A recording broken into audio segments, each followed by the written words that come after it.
Voici un épisode un petit peu particulier puisque c'est une interview réalisée il y a quelques semaines avec Marco Bernard et moi-même sur le parcours étonnant de ce podcast et pourquoi j'en suis arrivée à créer Sweet Papy Podcast.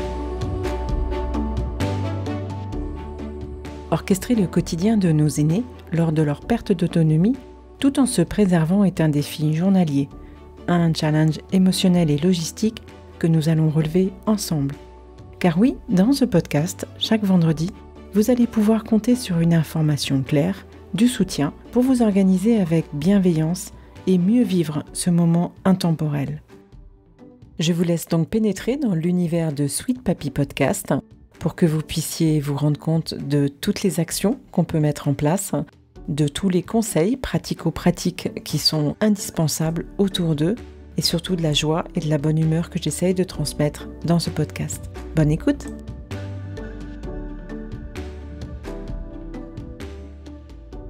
Quand on a des nouveaux clients qui deviennent des académiciens au sein de l'Académie du podcast, on est toujours très, très, très excité de voir que ces gens-là peuvent animer peut-être un podcast dans un sujet qui est atypique, quelque chose qu'on n'a pas l'habitude de voir. Parce que ce que ça fait, en fait, c'est que ça nous démontre à quel point le podcast peut être universel, à quel point il peut être polyvalent. Bien, c'est le cas de l'invité que je te présente aujourd'hui. Anne Margallin, c'est quelqu'un qui est au sein de l'Académie du podcast, qui est une académicienne qui a fait l'acquisition, en fait, de notre formation phare, Podcaster Pro, qui est aussi au sein du Club Momentum, donc notre club qui réunit plus de 140 francophones de partout à travers le monde, représentés dans 11 pays de la francophonie différents. Et elle fait partie de ce club-là, évidemment, ce club qui permet aux podcasteurs de pouvoir justement améliorer le succès de leur podcast, mais elle fait aussi partie du Club des élites. Le Club des élites, bien, on en a parlé, en fait, il y a quelques semaines dans l'épisode 220 avec ma co-animatrice pour l'épisode Amélie de Lebel. Et c'est vraiment les podcasteurs qui veulent pousser plus loin au niveau de leur entreprise, mais en mettant le podcast au cœur de leur stratégie marketing. Alors, Anne fait partie de ces trois univers-là. Et donc, elle nous présente aujourd'hui son podcast qui est vraiment, vraiment très, très, très intéressant et qui vient en aide aux proches aidants. Donc, c'est quelque chose qu'on n'a pas l'habitude de voir. Donc, je suis très heureux de te présenter aujourd'hui Anne Margallin.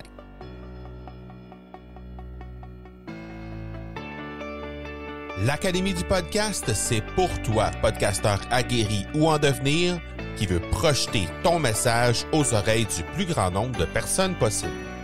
À chaque épisode, on traite d'un sujet qui va t'aider à amener ton message encore plus loin. Je te remercie de passer quelques minutes avec moi aujourd'hui. C'est parti!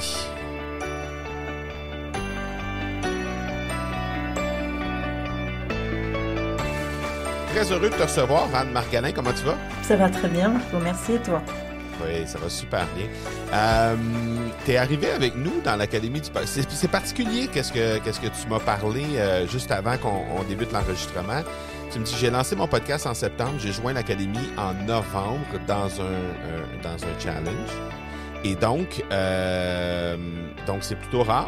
Et il y a très peu de gens qui lancent leur podcast et qui joignent l'Académie par un challenge, après avoir lancé. Donc, moi, je suis curieux de savoir qu'est-ce qui a fait que tu as basculé dans l'Académie après 2 mois de podcast? Alors, l'histoire, elle remonte à quelques mois plus tôt. J'ai commencé à me former sur la partie technique du podcast pendant quelques mois, de février à juillet à peu près, où j'ai acheté tout le matériel, j'ai testé plein de choses.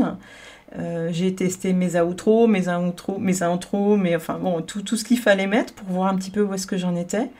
Et puis, j'ai pris une deuxième formation au mois d'octobre qui concernait comment booster, mais au niveau marketing, plutôt son podcast, avec un groupe qui est connu en France pour ça, et qui nous aide plutôt pour un petit peu pour le contenu, mais aussi comment booster sur Instagram, sur les réseaux sociaux, etc. etc. Ouais.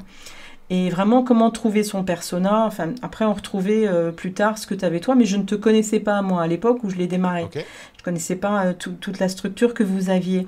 Et donc, quand j'ai découvert le challenge au mois de novembre, je me suis dit, super, ça me fait un 3e challenge, moi, qui est non plus la partie technique après la partie marketing, mais la partie monétisation presque. C'est ça qui m'intéressait. C'est la propulsion après, donc la propulsion et la monétisation.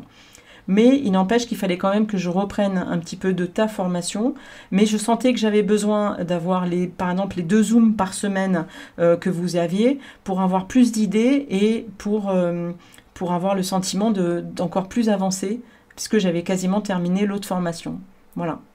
OK. Donc, quand tu parles des 2 Zooms, tu parles du Club Momentum, donc l'accompagnement continu Voilà, qui est là, tout que à nous, fait. on offre. OK, parce que ça, c'est quelque chose que tu n'avais pas eu la chance d'explorer avec les autres formations. Du tout.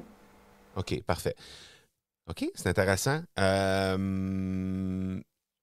Parle-nous de ton podcast un peu, de l'idée de base, elle arrive d'où? Parce que là, tu me dis que ça a commencé quand même un bon 6 à 8 mois avant ton arrivée dans l'académie. Donc, qu'est-ce qui a déclenché le fait que tu t'es dit, je dois absolument me lancer là-dedans?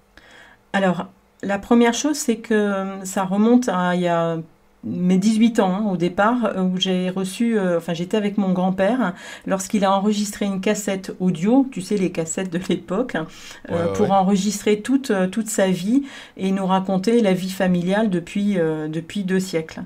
Et donc, quand j'ai pris le temps de me poser dessus et d'écouter ce qu'il disait, je me suis dit c'est quand même extraordinaire la voix et il faudrait quand même que je fasse ça et que je continue un petit peu ce qu'il dit et qu'éventuellement j'aille écouter et enregistrer nos aînés qui sont autour de nous, qui ont des histoires pareilles familiales incroyables. Et donc je suis partie sur ça au départ. Et puis après, rapidement, je me suis dit mais c'est pas tout à fait ça mon défi. Mon défi, il est aussi de m'occuper de mes 3 sweet papy et mamie, puisque je suis aidante à distance de mes proches. Et je me suis dit, mais pourquoi je ne me sers pas de ça pour l'introduire dans mon podcast plutôt, et d'aller dire et d'expliquer ce qu'il en était. Et parce qu'en fait, je me suis retrouvée le premier soir de l'hospitalisation de mon premier sweet papy, donc mon papa, qui a 96 ans aujourd'hui. Je me suis retrouvée toute seule le premier soir de son hospitalisation dans sa chambre. Et je me suis dit, mais par où je vais commencer? Qu'est-ce que je vais faire? Qui est-ce que je vais appeler? Comment je fais pour trouver les papiers, tout, pour m'occuper de lui? Et je me suis dit, mais je ne dois pas être la seule à me poser cette question-là. Et puis à partir de là, je me suis aperçue que la prise en charge de nos aînés, elle était compliquée et que le défi d'orchestrer leur quotidien au moment où ils basculent de l'autonomie à la dépendance, personne n'en parlait. Il n'y avait pas un podcast, aucun podcast là-dessus. Autant il y avait des podcasts, tu sais, sur les aînés et tout, je te raconte l'histoire de famille, mais sur ça, je suis la seule. Pour l'instant, je suis la seule. Voilà. Et je me suis dit, je m'engouffre là-dedans.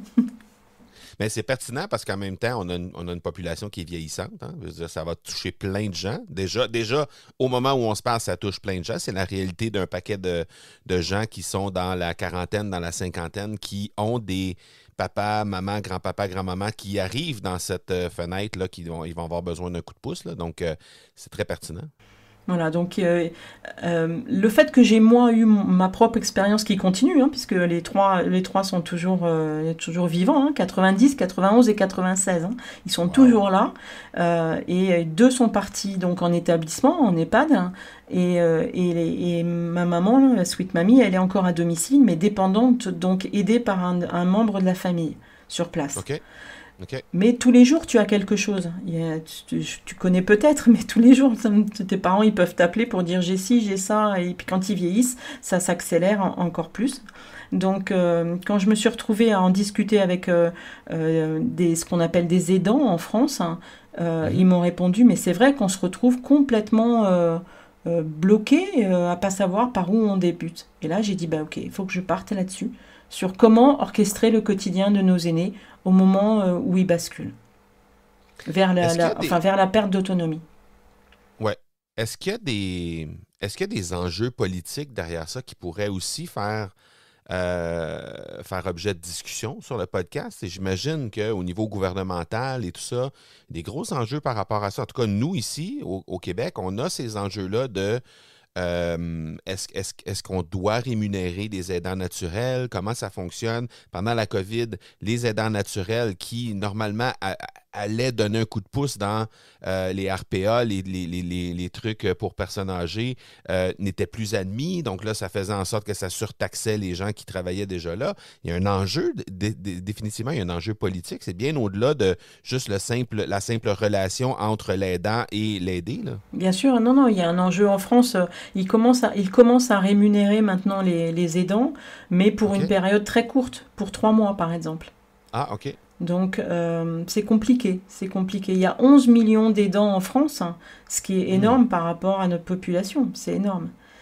Donc, oui, effectivement, politiquement, mais là, dans un mois, on a les élections, puisque, Ouais, voilà, on va réélire notre nouveau président.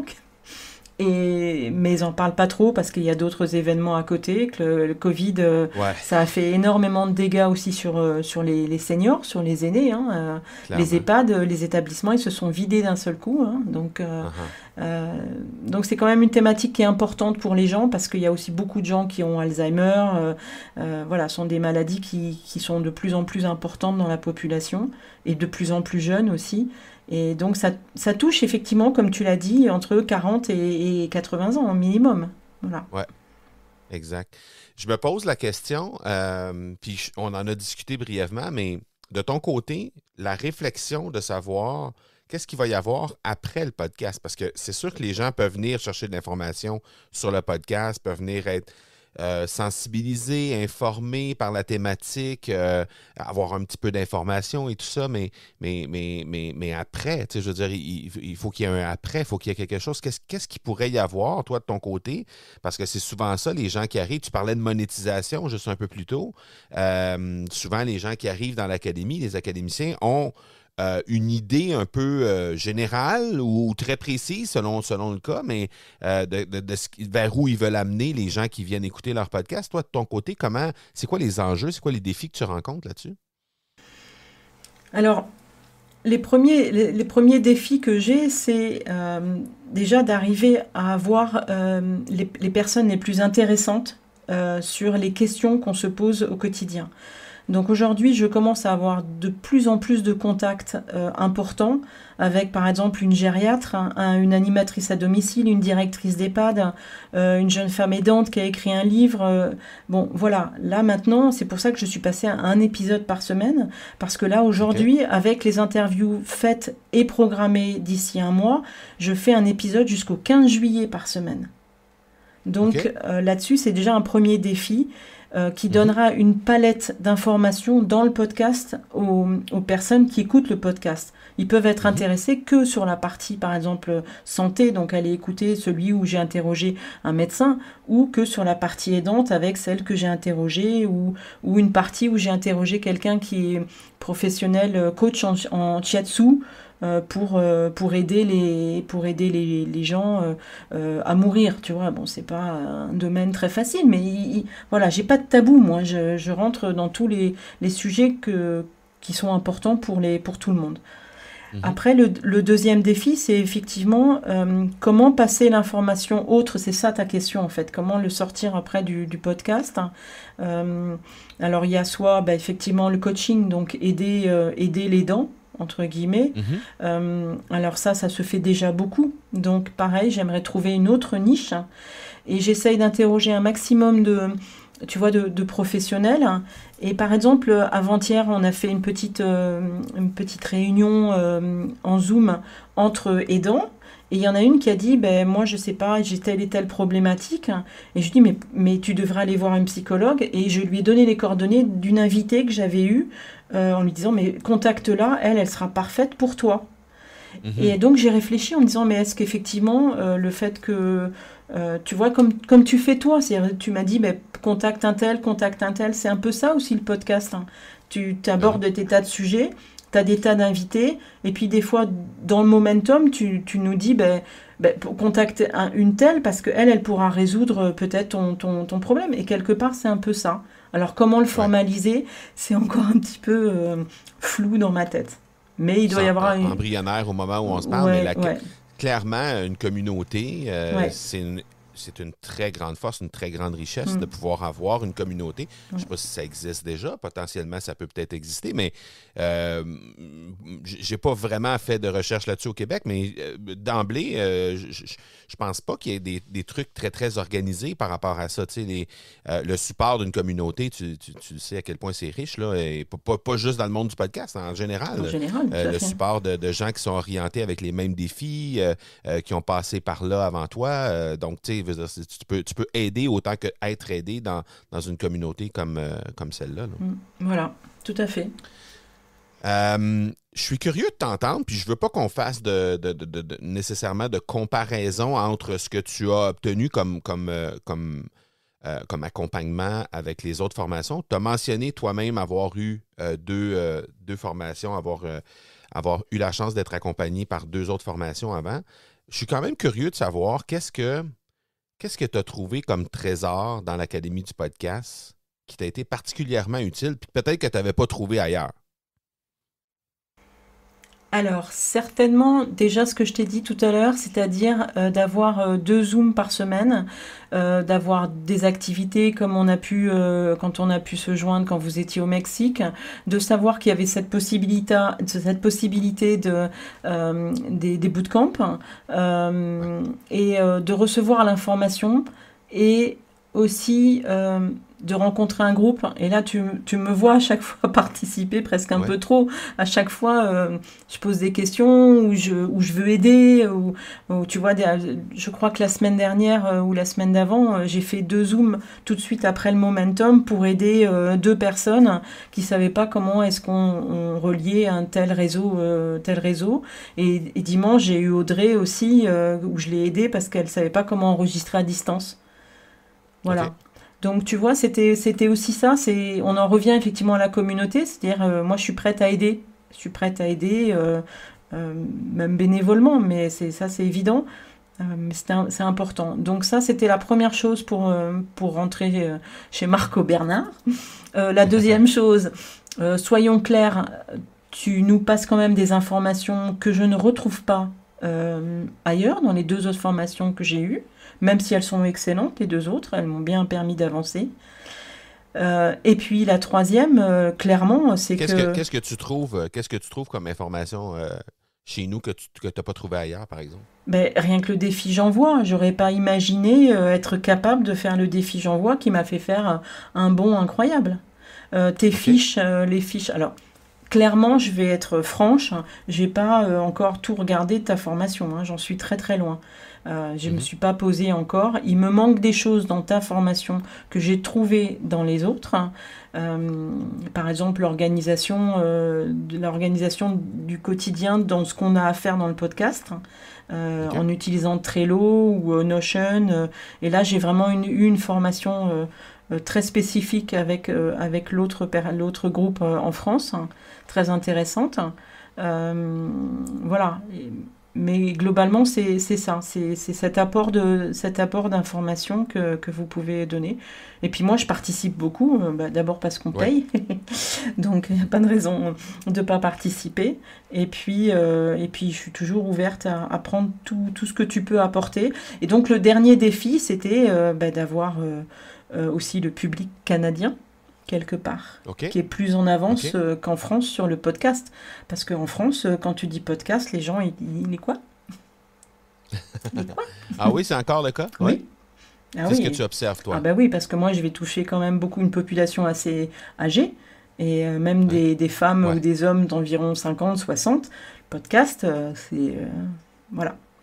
Et tu penses qu'ici au Canada, dans la population, dans la même tranche d'âge de population, on serait plus au courant, on connaîtrait plus le podcast? Peut-être dans mes rêves. Tu vois, je sais pas. Honnêtement, je pense que j'en sais pas. Je suis pas certain qu'on est si en avant que ça par rapport à l'Europe. Mais ceci dit, évidemment, je suis un peu biaisé parce que les gens qui viennent vers moi, inévitablement, c'est des gens qui ont déjà, à tout le moins, en fait, rarement, ils ont aucune notion de ce qu'est le podcast, les gens qui viennent vers moi. Bien sûr. Bon, peut-être que les gens qui viennent vers Bien toi, sûr. c'est différent. Mm. Bon, donc je suis peut-être un peu biaisé là-dessus, mais bref, je pense qu'on rencontre ce défi-là ici au Canada aussi, là, au niveau de la découvrabilité, je pense qu'on rencontre ça également. Mon plus gros la plus grosse écoute d'épisode, c'est Martine. C'est l'épisode que j'ai fait avec Martine Labrèche. Clairement, hein, je suis montée tout de suite à un certain nombre d'écoutes importants. Et aujourd'hui, c'est le plus gros, sur 22 épisodes publiés. OK, intéressant, intéressant. J'ai envie de te poser la question, qu'est-ce qui te rend la plus fière de ton parcours podcast jusqu'à maintenant? Alors, d'abord, le fait d'être libre. C'est pas parce que je suis une femme libre, mais d'être libre tout court. C'est-à-dire que je suis libre de choisir mes sujets, je suis libre de m'enfermer dans mon bureau, d'enregistrer quand je veux, et d'avoir les invités que je veux. C'est-à-dire s'il y en a que je ne sens pas, j'enregistrerai pas avec eux. Voilà. Je fais toujours un premier contact avant l'interview, etc. Bon, jusqu'à maintenant, j'ai pas eu de soucis, ça s'est toujours très bien passé. Et ça, je trouve que c'est une de mes grandes forces. Et c'est ce qui me plaît le plus pour l'instant dans le podcast. Après, c'est d'avoir été capable, à mon âge, hein, même à 56 ans, à nouveau, de me remettre en question complètement. Et de dire, voilà, moi j'ai réussi ça. Et puis, si les autres sont pas contents, c'est pas grave. Ou s'ils comprennent pas, c'est pas grave. Mais au moins, moi je l'ai fait, je suis contente. Je suis fière de moi. Je trouve ça pertinent. Puis à la fois, quand tu regardes le sujet dans lequel tu animes ton podcast, et le fait qu'il n'y ait pas nécessairement d'intention précise ou d'entreprise précise qui est à la fin du podcast, hein, on s'entend. Il y a des appels à l'action qui peuvent demander aux gens de faire des trucs, mais il n'y a pas de but pécunier derrière ça encore. Je trouve ça d'autant plus remarquable ce que tu as réussi à faire, compte tenu du fait qu'il n'y avait pas nécessairement un but clair en tête, autre que simplement juste sensibiliser, informer et tout ça.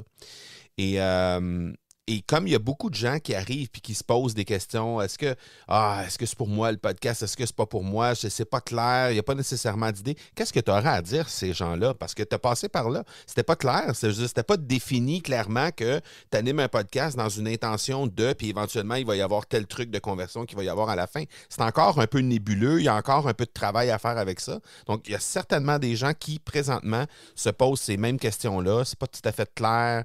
Je ne sais pas trop si c'est pour moi ou pas pour moi. Qu'est-ce que tu aurais à dire à ces gens-là? Alors, moi, j'ai tenté des tas de choses. Alors, je me suis fait aider quand même avec les 2 premières formations où on m'a dit, ça va pas, ça va, voilà. Mais après, je me suis lancée. Est-ce que je me suis pas forcément lancée dans le bon sens? J'ai pris du temps. C'est peut-être pas impeccable, mais pour l'instant, les retours que j'ai, les gens me disent que le son est bon, qu'ils aiment bien les sujets, qu'ils trouvent que c'est pertinent. Voilà. Donc, quelqu'un qui commencerait effectivement un podcast, déjà, j'aurais envie de lui dire, il faut vraiment tous les outils. Et il m'a fallu presque 3 formations pour avoir pratiquement tous les outils. Mais j'ai pas terminé encore. J'essaye de découvrir les réseaux sociaux. Parce que moi, à 56 ans, les réseaux sociaux, je savais pas ce que c'était. J'avais pas le droit d'y toucher, entre guillemets, dans mon ancien métier pour éviter d'être harcelée par mes clients. Donc, je m'y suis mise là, il y a peu de temps. Donc... il y a des tas de choses à découvrir et justement, je pense que c'est ça qui est intéressant, c'est d'aller chercher au fond de soi ce qu'on est capable de faire. Et ça, le podcast, je reviens au fait que je dis, je suis libre de le faire. Et pour ça, moi, je suis super contente. Je ferme la porte, vous me laissez tranquille et je fais ce que j'ai à faire. Et je dirais à n'importe quelle personne qui a envie de lancer un podcast, vas-y, de toute façon, tu risques quoi? On risque quoi? Que personne écoute, c'est tout. C'est le pire qui va arriver. Oui. Mais il y a des gens qui ont peur de ça. Il y a des gens qui ont peur de l'échec, qui ont peur de s'exposer aussi. Oui. Il y a des gens qui ont peur de ça. Oui, mais moi je m'expose. Je me suis exposée à ma famille. Certains m'ont dit que qu'est-ce que je faisais là-dedans, pourquoi je parlais de tout ça, pourquoi j'étais aidante. On m'a dit, mais t'es pas aidante, t'es pas avec nous, juste à côté de nous, à nous aider au quotidien tout le temps. J'ai eu des réflexions. J'ai failli baisser les bras et puis j'ai dit non, au contraire. Faut de la niaque, faut y aller. Et, voilà. C'était quoi les réponses que tu donnais à ces gens-là qui posaient la question pourquoi? Pourquoi? Parce que j'en ai envie. Et puis, et puis parce que c'est un nouveau défi. Parce que j'en ai eu plusieurs dans ma vie et que voilà, j'ai failli perdre mon mari d'un infarctus, il a failli mourir. Et j'ai des sweet papis qui sont âgés, qui vont pas tarder à partir. Et mon défi, c'est de vivre, je suis libre dans un pays où on peut parler, où on peut s'enregistrer et où je peux le faire. Donc c'est super important. Moi, je trouve que c'est bien. Et parce que l'information n'est pas nécessairement disponible présentement, puis oui. que toi, tu te proposes pour mais elle est peut-être disponible. Peut-être que j'ai pas vu où est-ce qu'elle était disponible, mais quand j'écoute depuis 6 mois maintenant les aidants que j'ai, ou même les invités, on me répond mais t'as raison, on va chercher l'information partout, on sait pas où, on sait pas par qui passer, rien de centralisé, on sait pas du tout. Et à chaque fois c'est misère, c'est-à-dire que les gens sont dans le même état d'esprit que je l'étais moi le premier soir quand je t'ai raconté que je me suis retrouvée toute seule à me dire mais par où je commence. Et quand tu démarres un podcast, tu as exactement le même truc. Bon, par quoi je commence, qui j'appelle, qu'est-ce que je fais, qu'est-ce qui est le plus urgent dans un podcast quand tu le démarres. C'est ça? Exact. Voilà. Anne, super intéressant. J'espère que tu vas continuer à nous partager ces informations-là et à partager les informations que tu partages déjà pour les aidants parce que nécessairement, c'est un grand besoin.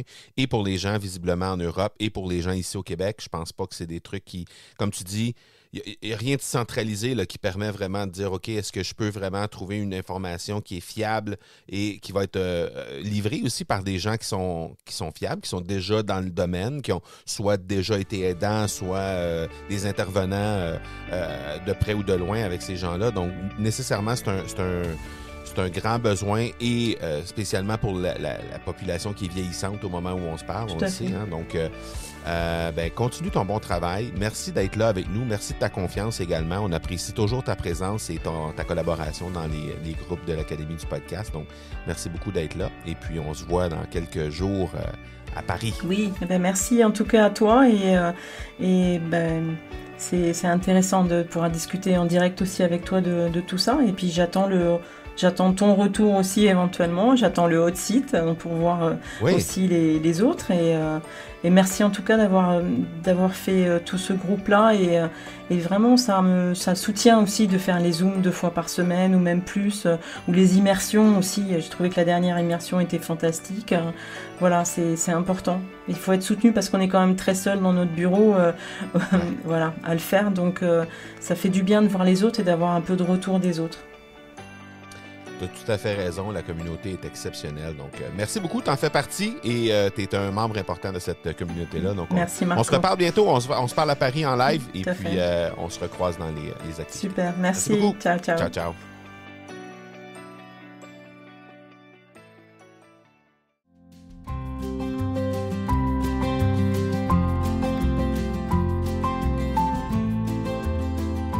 Alors je voulais remercier déjà Marco Bernard de l'Académie du podcast qui nous a formés pendant plusieurs mois et avec lequel on fait très souvent des Zooms, des conférences et on apprend chaque semaine à nous améliorer dans la qualité technique et la qualité rédactionnelle du podcast. Et puis on est tout un groupe aussi pour tous se stimuler. Voilà, la saison 1 touche à sa fin avec 36 épisodes en 9 mois. L'univers du Sweet Papy Podcast et de Sweet Papy va évoluer. Vous avez été nombreux à me demander de le faire transformer en quelque chose de beaucoup plus grand. Donc, je vais mettre le turbo et vous préparer encore de merveilleux échanges et guider nos Sweet Papy toujours avec bonheur, rire et tendresse. Encore merci d'avoir suivi cet épisode où la parole doit rester protectrice et les mots portés par le cœur. Si les thématiques abordées dans ce podcast vous ont intéressé ou vous êtes concerné, retrouvez-moi sur les réseaux sociaux. Je me ferai un plaisir d'en discuter avec vous et pourquoi pas de vous interviewer. Pensez à partager l'univers de Sweet Papy, abonnez-vous et notez 5 étoiles sur Apple Podcast ou Spotify avec un petit commentaire. À très bientôt! Prenez soin de vos proches.